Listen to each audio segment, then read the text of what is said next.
మహాపరిశుద్ధుడైన తండ్రి, ప్రేమగల దేవా, మీ పవిత్ర పాదములకు హృదయపూర్వక వందనాలు.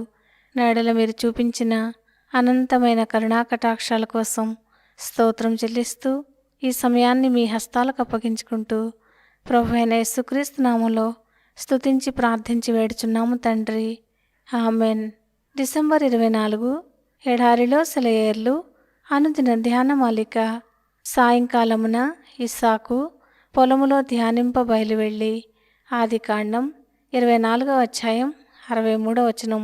మనం ఎంత ఒంటరి వాళ్ళమైతే అంత మంచి క్రైస్తవులమవుతాము. ఎంత తక్కువ పనిని తలపెడితే అంత ఎక్కువ సాధిస్తాము. ఎక్కువ సమయం ప్రభువుతో ఏకాంతంలో గడుపుతూ ఆయన కోసం ఎదురు చూడాలి. కానీ మనం లోక వ్యవహారాల్లో తలమునుకలుగా ఉంటున్నాము. మన హడావిడి అటు ఇటు పరిగెత్తుతూ ఉంటేనే ఏదో పని చేసినట్టు అనే భావం మనలో పాతుకుపోయింది. ప్రశాంతతలోనూ నిశ్శబ్దంలోనూ మనకి నమ్మకం లేదు. మనం ఏదో ఒకటి చేస్తూ ఉండాలని తహతహలాడుతూ ఉంటాము. మన ఇనుప ముక్కలన్నింటినీ ఒకేసారి కొలిమిలో వేసి అవి వేడెక్కేదాకా కనిపెట్టే ఓపిక లేక మాటిమాటికి వాటిని తీసి సుత్తితో కొడుతూ కష్టపడుతుంటాము. అయితే నెమ్మదిగా మనలో మనం ధ్యానం చేసుకునే సమయమే అన్నింటికంటే లాభకరం. దేవునితో మాట్లాడటం, పరలోకం వైపు తదేకంగా చూడటం, ఇవే మనకి క్షేమాన్ని చేకూర్చే పనులు. ఇలాంటి ఆరుబయటి అనుభవాలు మన జీవితంలో ఎన్ని ఉన్నా అవి తక్కువే.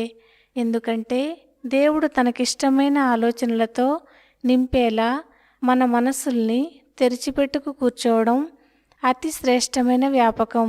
ధ్యాన ముద్ర మానసిక ఆదివారం అంటారు. మన మనసుకి సాధ్యమైనన్నిసార్లు ఈ ఆదివారాన్ని కల్పిద్దాము. ఈ సమయంలో మనసు ఏమీ పనిచేయక నిశ్చలంగా పైకి చూస్తూ గిజ్జోను పరిచిన గొర్రెబొచ్చులాగా దేవుని ముందు పరుచుకుని ఉంటుంది. ఈ గొర్రెబొచ్చు తడిసినట్టుగా పరలోకపు మంచుతో మనస్సు తడుస్తుంది. మనస్సు పూర్తిగా ఖాళీ అయిపోయే సమయాలు అవసరం. ఏమీ చేయకుండా, ఏమీ ఆలోచించకుండా ప్రశాంతంగా మేనువాల్చి విశ్రమించే సమయాలు అవసరం. ఇలా గడిపిన సమయం వ్యర్థం కాదు. జాలరి వాళ్ళు తమ వలలను బాగు చేసుకునే సమయం వ్యర్థమని ఎప్పుడూ అనుకోరు. గడ్డి కోసేవాడు తన కొడవలిని సానబెట్టుకునే సమయం వ్యర్థమని అనుకోడు. పట్టణాల్లో నివసించేవాళ్ళు ఇస్సాకులాగా సాధ్యమైనన్నిసార్లు జీవితపు హడావుడుల నుండి దూరంగా పొలాల్లోకి వెళ్ళిపోవాలి. వేడిమి, శబ్దం, త్రొక్కిసలాటల నుండి దూరంగా ప్రకృతికి చేరువగా వెళ్తే ఎంతో ఊరటగా ఉంటుంది. అది హృదయాలను సేదతీరుస్తుంది. పొలాల్లో షికారు, సముద్రపు ఒడ్డున నడక, పూలు పూసిన మైదానాల్లో కాలం గడపడం నీ జీవితంలో భారాన్ని తేలిక చేసి హృదయాన్ని సంతోషంతో, తాజాదనంతో ఉట్టిపడేలా చేస్తుంది. నన్ను వేధించిన బాధల్ని వదిలించుకున్నాను. నిన్న ప్రభువుతో పొలంలోకి వ్యాహ్యాళికి వెళ్ళాను. దేవుడు ఈ మాటలను దీవించునుగాక. ఆమెన్.